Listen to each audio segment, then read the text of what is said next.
मेरे को जो लगता है कि जो कांग्रेस से ब्राह्मण दूर हुआ है, और कम से कम उत्तराखंड के संदर्भ में अगर बात करूं तो उसका कोई सबसे बड़ा कारण रहा है तो हरीश रावत रहे हैं। क्योंकि जब पहला मुख्यमंत्री उत्तराखंड को कांग्रेस ने ब्राह्मण दिया था नरेंद्र दत्त तिवारी जी को, नरेंद्र दत्त तिवारी जी को 5 साल तक हरीश रावत जी ने चैन से रहने नहीं दिया और उनको अपने 5 साल पूरे करने के लिए 150 लाल बत्तियां बांटनी पड़ी, विवेकाधीन कोष बांटना पड़ा, जमीनें कौड़ी के भाव 1-1 रुपये पर जमीनें लीज की गई। ये सब नरेंद्र दत्त तिवारी जी को करना पड़ा और ये इसलिए करना पड़ा कि उनको 5 साल पूरे करने थे। ये सब किसकी वजह से हुआ? और मैंने विधानसभा में भी विषय उठाया था कि अगर ये प्रदेश डिरेल हुआ है तो ये नरेंद्र दत्त तिवारी जी के कार्यकाल से हुआ है, कांग्रेस के कार्यकाल से हुआ है।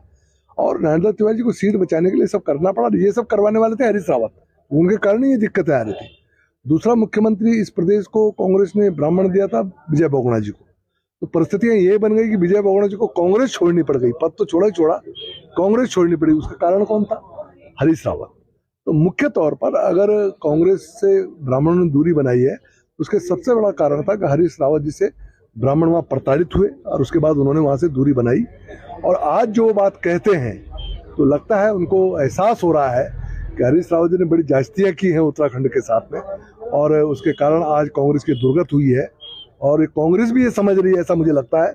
इस बार उन्होंने देखे जो उन्होंने नई व्यवस्था बनाई है उसमें हरीश रावत जी को पूरी तरह से दरकिनार कर दिया है और कांग्रेस ने हरीश रावत जी को घर बिठाने की तैयारी कर दी है।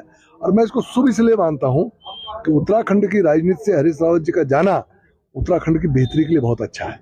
ये बात सही है कि अगली बार फिर कांग्रेस विपक्ष में बैठने वाली है, लेकिन एक अच्छा विपक्ष होगा, सकारात्मक विपक्ष होगा और प्रदेश सही दिशा में चल पाएगा। वो हमारी मदद कर पाएंगे प्रदेश को सही दिशा में ले जाने के लिए। तो हरीश रावत का कांग्रेस से विरत होना, ये मैं समझता हूँ उत्तराखंड के पक्ष में है।